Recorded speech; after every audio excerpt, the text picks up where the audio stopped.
Spiky Bits. Make sure you stay in the trenches. Help keep our channel ad-free by becoming a supporter over on Patreon and also scoring yourself some free miniature swag in the process. Subscribe to this YouTube channel. Check out our site, spikybits.com, for all the hot hobby tutorials, news, rumors on all your favorite hobby topics. And head on over to thelongwar.net. That's the home of the battle reports for exclusive content, early access videos, and more. Become a veteran of the Long War today.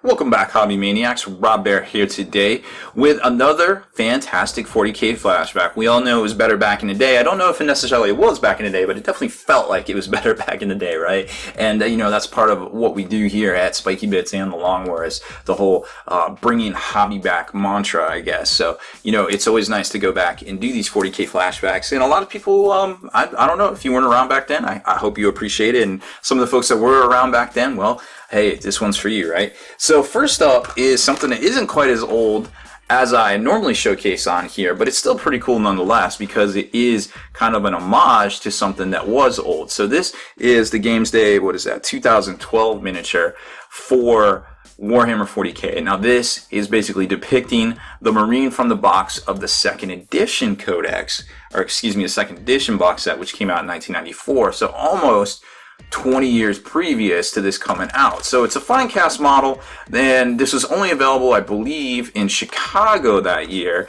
This one, actually, my buddy Java Balls picked this up for me and mailed it to me, so thank you. Thanks, Chris, for that. Definitely appreciate it, because I wasn't making it out to Chicago twice in 1 year. I go once a year for Adepticon. That's pretty much good enough for me, I feel like.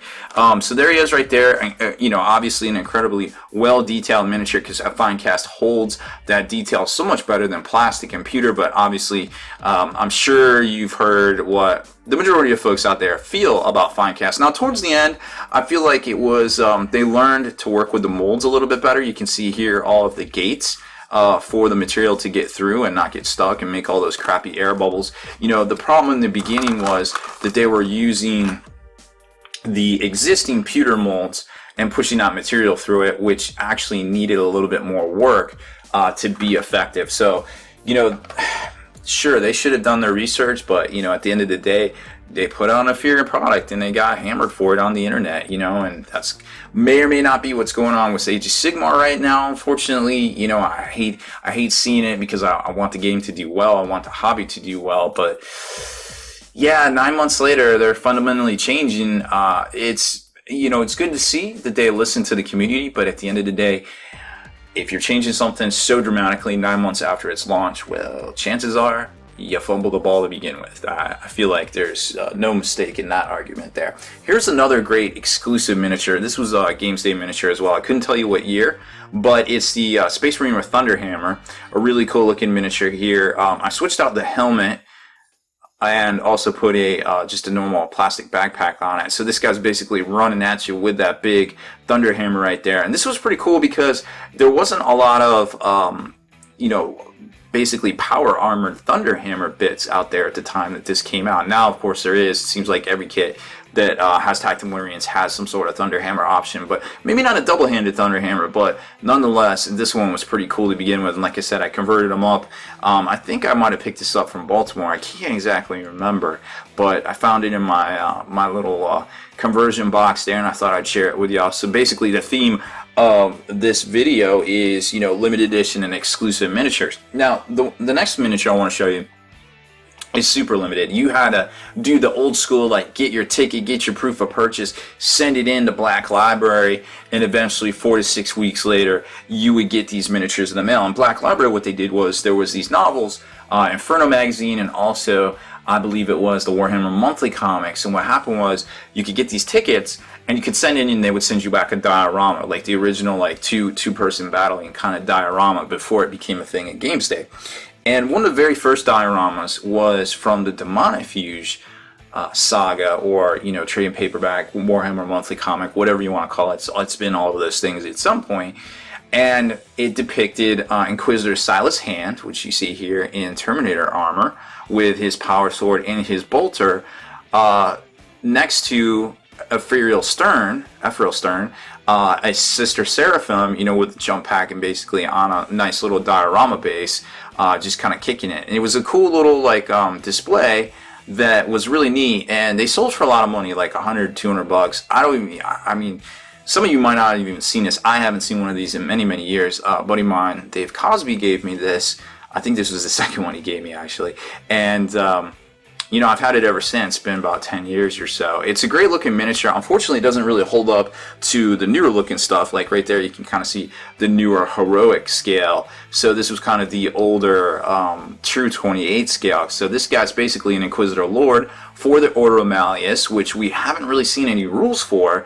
You could take an Inquisitor, I guess, from the Order of Malleus in the Inquisition book, but he doesn't really get any special rules. These are the guys that basically, technically the Grey Knights are Order of Malleus, so let's just put it that way. They are the militant wing of the Inquisition. They are the Billy Badasses, and much bigger an organization than the Order of Xenos, which is inherently just a Death Watch itself. So there you have it. Great looking miniature. Can't tell you who sculpted it, but it's a very classy miniature. It's very well done. It is a little small for his time today, but most of the pewter miniatures from back then, you got your Dantes, you got your Mephistons. All of those badass guys are very small when compared to today's miniatures. Now another one that was also available in diorama format for a mail-in certificate, if you so desired, is probably only the ever limited edition / exclusive Iron Warriors miniature. This is the War Master Honsou, who you can, if you're like, yo, I don't even believe that exists. Well, it turns out it does, and I can show you why it really is. You can tell from the styling right here that this is definitely an Iron Warrior. Half his face is burned off, just like in the books. And then he has the Iron Warrior shoulder pad right there as well. Now, even more on point with the character itself, you have a power axe right here with what looks to be a bionic arm, but not just any bionic arm right there. That is a living metal arm that he actually stole from one of the Ultramarines named Panaceus, I believe. This is one of the standard bearers that was in Uriel Ventress's squad. Now, it was obviously this is a character by Graham McNeil from the Storm of Iron, where he eventually started, but then he branched out to all sorts of novels, eventually crossed over with the Ultramarines in Dead Sky Black Sun, or Black Sky Dead Sun, whichever, in another Graham McNeil novel where he went up against Uriel Ventress and eventually managed to clone him successfully. And, and then he lives on and he did more stuff in a whole bunch of different novels, got down in the gladiator pits and roughed up a bunch of dudes and just all sorts of stuff out there. Now, Graham McNeil isn't with the company anymore, so hopefully they just don't kill off his characters, because they are really, really great. So this guy actually appeared, Honsou appeared opposite of Uriel Ventress in a diorama duel that featured some stone, nice stone base, where he basically slotted into the stone base there, and that's why he has those big bricks underneath him. So Uriel Ventress, another figure I got from my buddy Dave Cosby. He just gave it to me because I like Iron Warriors. I never got around to painting him. Nowadays he is obviously small. He kind of stacks up about the same size to Inquisitor Stern right there, so you can kind of get an idea how big those guys are compared to the newer stuff. So great looking miniatures. You can still find some of these dioramas on eBay. I believe there was a Cal Jericho one. There was also the two Mordheim guys. I never really got into them. I forget their names, but they were pretty dope. Bunch of scoundrels, and I want to say that was all of the limited edition dioramas that they did. So check them out on eBay next time. Check them out, see if you can find them on there, see what they're going for. I'm actually curious. I might look them up next time I'm on the internet there. So that's a quick 40K flashback on some of my limited edition and also collector miniatures that I've managed to hold on to over the years.